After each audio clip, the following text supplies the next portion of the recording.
You won't find the drama you see on shows like Chicago PD or Blue Bloods every night on the streets of Pasadena, but the Special Investigations Unit here definitely has its hands full.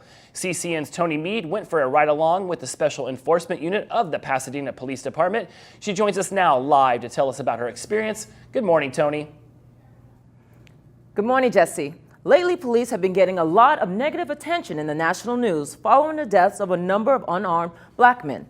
So I wanted to see for myself what a day in the life of a police officer in Pasadena was like, and I rode along with Lieutenant Clausen. He's been on the force for 23 years, and he's part of a team of the Violence Reduction Task Force that works with gang members and tries to prevent crime whenever possible.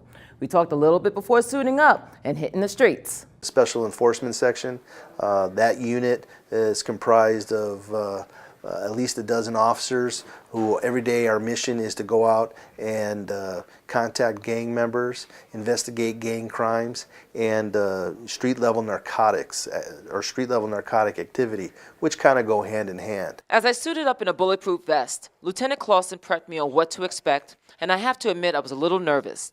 We spent majority of our time in Northwest Pasadena, which is predominantly black and Hispanic, and unfortunately home to a number of gangs. While we patrolled around Orange Grove Boulevard, Marengo, Raymond, and Mountain Avenue, the lieutenant filled me in on places gang members hang out, including the 800 block of Summit Avenue. He pointed out graffiti tags that gangs use to mark their territories, and parks where kids rarely go because of gang and drug activity, like Washington Park. Clausen says he knows these streets well and that each case and each suspect is different. A guy that's riding his bicycle that doesn't have a light on at night, to where, you know, I know that's a violation of the law. That gives me probable cause to stop them. I also see people that if we're approaching, they may toss something or make an underhand furtive movement to throw something on the ground, and we've gotten out where we see where the person was, and we find guns and drugs that have been discarded by the people. Some gang members over here might be active, and then tomorrow these guys might be active, or maybe these guys are having a gang meeting, or maybe these guys are, you know, rallying for one of their fallen, you know, fellow gang members who may have been shot or killed in a car accident. You know, and those are the things that we tend to watch or watch out for. We went down alleyways filled with graffiti and did some covert surveillance and in-home visits in problem areas within Districts 1, 2, 3, and 5. Clausen's team stays busy. Just last week, they conducted 85 foot patrols, had 26 field contacts, made 45 traffic stops, 46 pedestrian contacts, 13 probation and parole compliance checks, and arrested 11 suspects for a variety of violations. During my ride-along, Clausen listened closely to the streets, answered 911 calls, chased suspects, and helped break up a fight.